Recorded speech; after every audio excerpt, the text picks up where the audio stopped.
하나님의 말씀을 반드시 이루어진다는 것을 믿는 사람과 그렇지 않는 사람은 하늘과 땅 차이입니다. 하나님을 정말로 믿는 사람의 특징, 그리고 하나님을 믿지 않는 사람들의 특징이 있죠. 여러 가지 있지만 이렇게 말할 수 있습니다. 하나님을 정말로 믿는 사람은 어렵게 삽니다. 그런데 하나님을 믿지 않는 사람은 온갖 악을 행하며 살게 됩니다. 그래서 그 사람이 어떤 삶을 사는가를 보면 그 사람이 정말로 하나님을 믿는지 믿지 않는지를 알 수 있습니다. 하나님께 노아에게 이렇게 말씀하셨습니다. 13절입니다. 하나님이 노아에게 이르시되 모든 혈육 있는 자의 포악함이 땅에 가득함으로 그 끝날이 내 앞에 이르렀으니 내가 그들을 땅과 함께 멸하리라. 하나님께서 이제 노아에게 하신 말씀이죠. 하나님께서 당시 사람들을 어떻게 평가하고 판단하셨는지를 보여주고 있죠. 하나님께서 그 당시 사람들을 어떻게 평가하고 판단하셨다고 합니까? 이게 17절에 13절에 말씀하죠. 그 당시 사람들은 포악하다고 말씀하고 있죠. 그들이 얼마나 폐역한지를 말씀하고 있습니다. 그래서 이게 그들의 포악함이 땅에 가득함으로 이렇게 말하고 있죠. 그래서 하나님께서 그들을 이렇게 포악하다고 평가하시고 판단하셨죠. 그리고 이제 평가하고 판단만 하시는 것이 아니라 그들을 어떻게 한다고요? 그들을 모두 진멸하시겠다라고 합니다. 자, 그러면 이제 하나님이 어떤 분이신지를 알 수 있죠. 하나님은 어떤 분이신가요? 온 세상 사람들을 평가하고 판단하시는 하나님, 그리고 그들을 심판하시는 하나님이시다라고 하는 것을 보여줍니다. 세상에 그 재판관들, 판사들이 많지 않습니까? 그런데 그들은 온 세상 사람들을 판단하지 않잖아요. 그런데 하나님은 세상의 모든 사람들, 지금 80억이 넘는다고 하는데요. 그 있는 모든 사람들을 평가하시고 판단하십니다.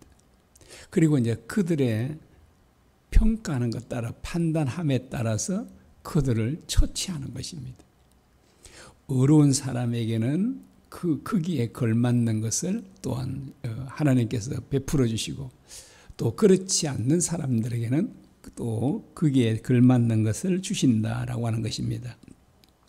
하나님, 이제 심판자이신 하나님께서 이 포악한 사람들을 진멸하겠다라고 하셨는데, 그럼 어떻게 진멸한다고 하셨죠? 17절 보겠습니다.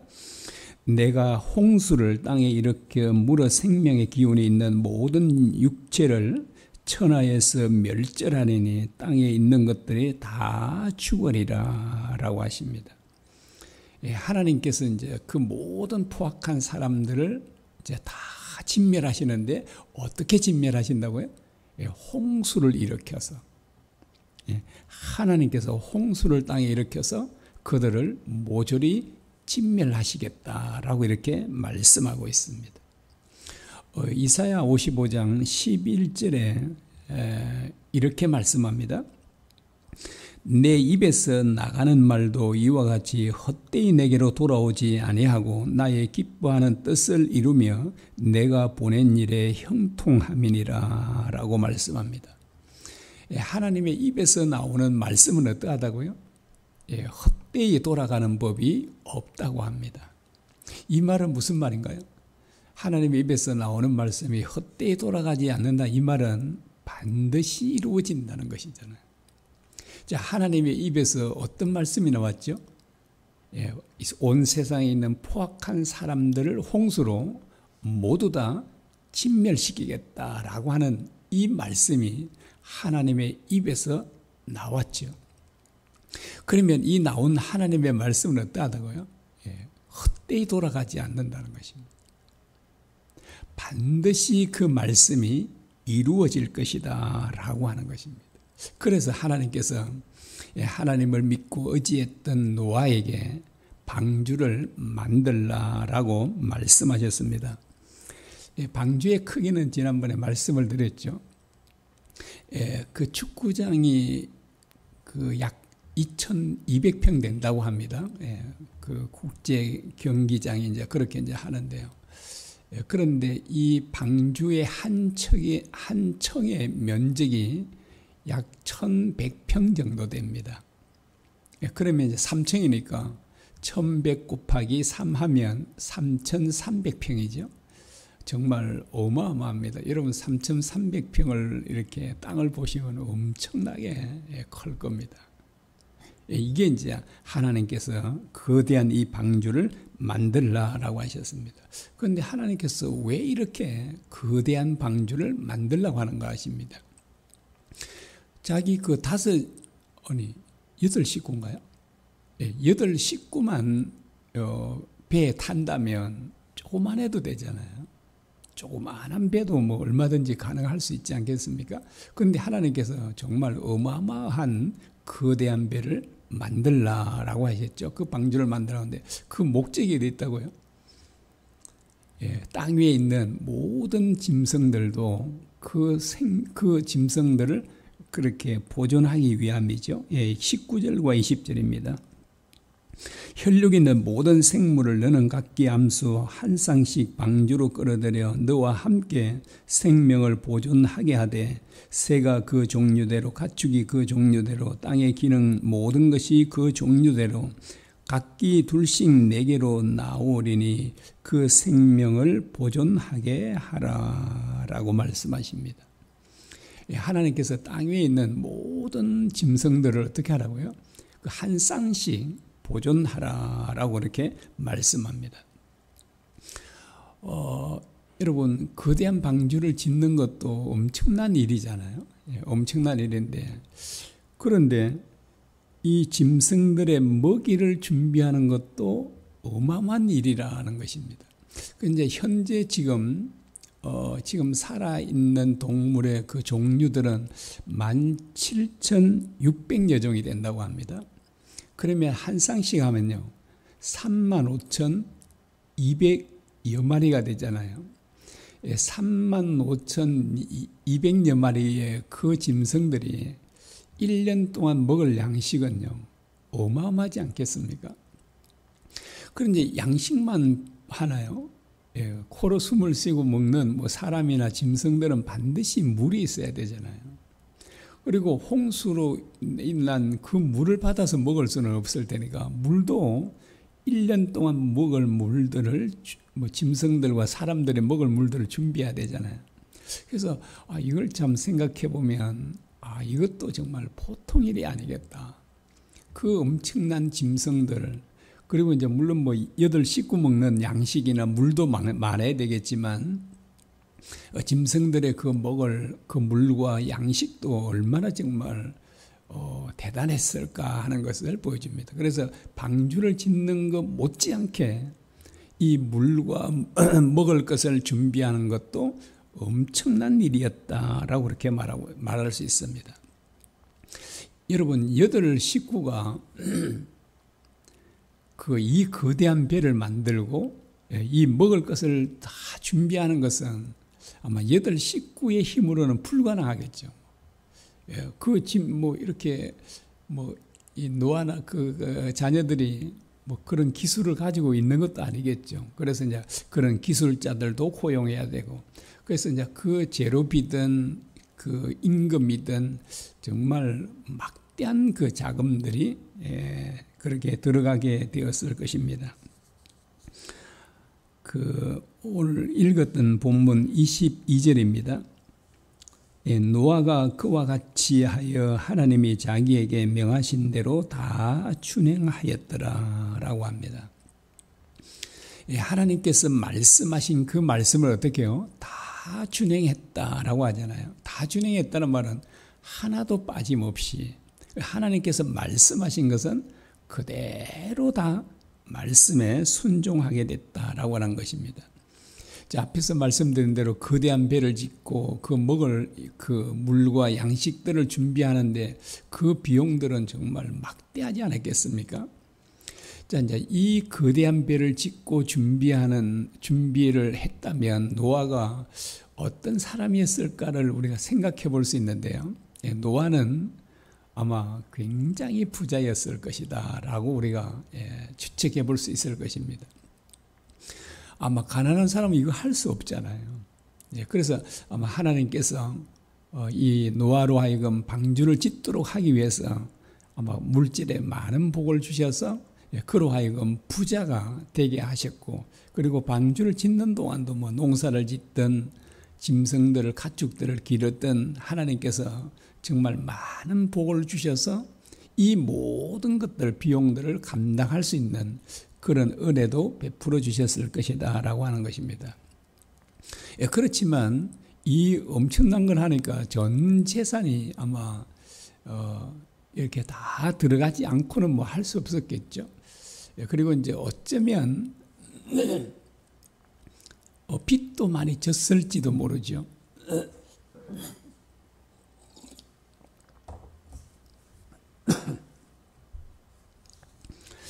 그런데 이제 만약에요, 홍수 심판이 일어나지 않았다라고 만약에 가정을 해본다면 노아는 어떤 사람이 될까요? 아마 세상에서 가장 불쌍한 사람이 될 것입니다. 자, 이 노아가 만든 이 거대한 배는 무용지물이잖아요. 이게 뭐 산 중턱에서 만들었고요. 바닷가에, 이거 바닷가로 끌고 갈 수도 없지 않습니까? 이걸 다 분해해서 바닷가에 가서 다시 재조립을 한다면 이거는 뭐 엄청난 비용이 또다시 만드는 것 비슷하게 비용이 들 수 있지 않겠습니까? 그러면 이거 배는 팔 수도 없잖아요. 전 재산은 다 날렸고 어쩌면 빚도 엄청나게 있을지도 모르지 않습니까? 그래서 홍수 심판이 있지 않다면 노아만큼 세상에서 불쌍한 사람이 없을 것이다 라고 하는 것입니다. 그래서 이제 그 당시 사람들이 그 노아가 고용해서 일을 하러 왔던 사람들도 아마 물론 이제 자기들이 돈을 벌겠지만 속으로는 노아를 조롱했지 않겠습니까? 얼마나 멸시했겠습니까? 진짜 이런 바보가 어디 있을까? 뭐 이렇게. 그런데 홍수 심판이 일어나자, 자, 세상 사람들은 정말 똑똑하다고 생각했지만 어리석은 자가 되고요.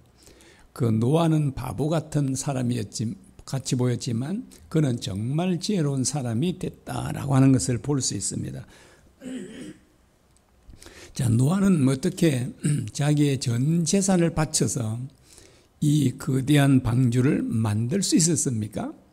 하나님을 정말로 믿었기 때문입니다. 하나님의 말씀은 반드시 이루어진다는 것을 믿었습니다. 사람들이 왜 하나님의 말씀에 순종하지 않을까요? 하나님의 말씀이 믿어지지 않기 때문입니다. 노아는 하나님을 경외했던 사람이니까요. 어떤 마음을 가지고 있었냐 하면 예수님과 같은 마음을 가지고 있던 사람이었다라고 할 수 있습니다. 그러면 방주에 들어갈 때 노아는 자기 가족만 딱 들어가려고 하지 않았을 것입니다. 분명히 동네 사람들에게, 친척들에게도 이제 곧 홍수 심판이 임하니까, 일주일이면 이제 임하니까 우리 빨리 방주에 들어갑시다. 그렇지 않으면 여러분 다 죽게 됩니다. 아마 이렇게 그들에게 간곡하게 이 얘기를 했으리라고 우리가 충분히 짐작할 수 있습니다. 왜냐하니까 그는 하나님을 닮은, 하나님을 믿는 사람이었기 때문입니다. 그런데 아무도 들어가지 않았잖아요. 그런데 홍수 심판이 실제로 내리고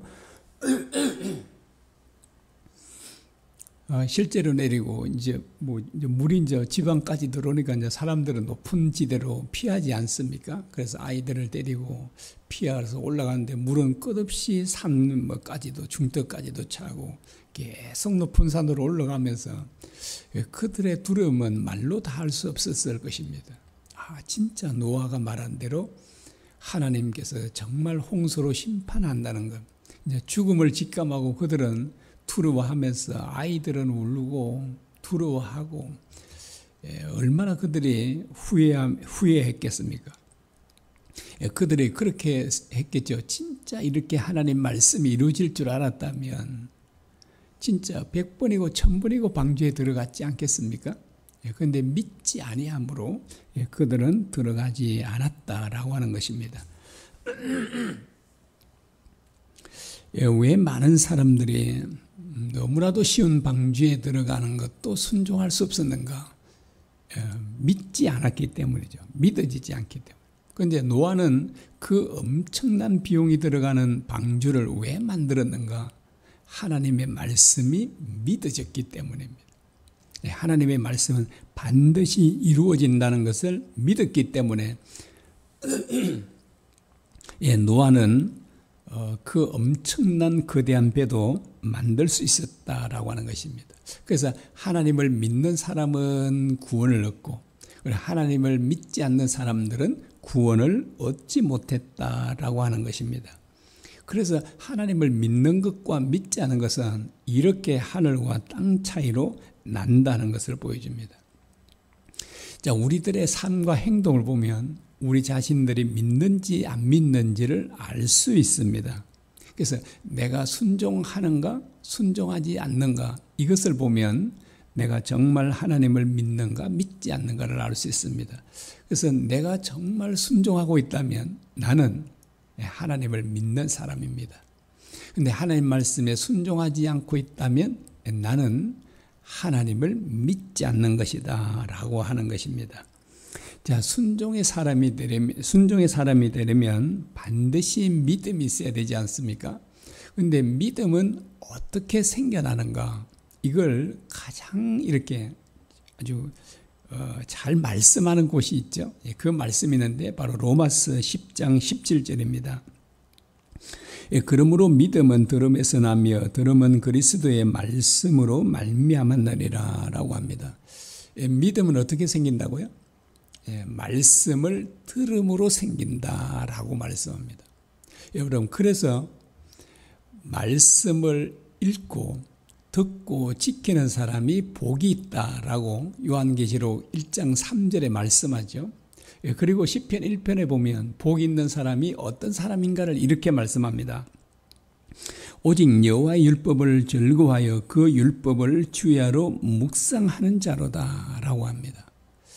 자, 이 성경에는 어떤 사람이 복이 있는가를 말해주죠. 하나님의 말씀을 읽고 듣고 지키는 사람, 그리고 여호와의 율법 하나님의 말씀을 주야로 묵상하는 사람이 정말 복이 있는 사람이다 라고 합니다. 왜 이런 사람이 복이 있다고요? 이렇게 말씀을 듣고 읽고 묵상하는 사람에게는 믿음이 생겨지기 때문에 그렇습니다. 자, 믿음이 생겨지면 어떻게 된다고요? 하나님의 말씀에 순종하는 것이 정말 쉬워진다라고 하는 것입니다. 하나님의 말씀을 주야로 묵상한다는 말은요, 온종일 하나님을 생각한다는 것을 의미합니다. 그래서 온종일 하나님을 생각하고 또 생각하다 보면 저절로 우리에게 믿음이 생기게 되고, 믿음이 생기면 순종하는 것은 또 너무나도 쉽게 된다라고 하는 것입니다. 여러분, 오늘 이 말씀을 듣고 여러분 정말 하나님의 말씀을 주야로 묵상하십시오. 그리고 하나님을 온종일 생각하십시오. 어디를 가든 무엇을 하든 끊임없이 하나님을 생각하시면 여러분들에게는 반드시 믿음이 생겨지게 되고, 믿음이 생겨지면 여러분들은 반드시 또한 하나님의 말씀에 순종하게 될 것입니다.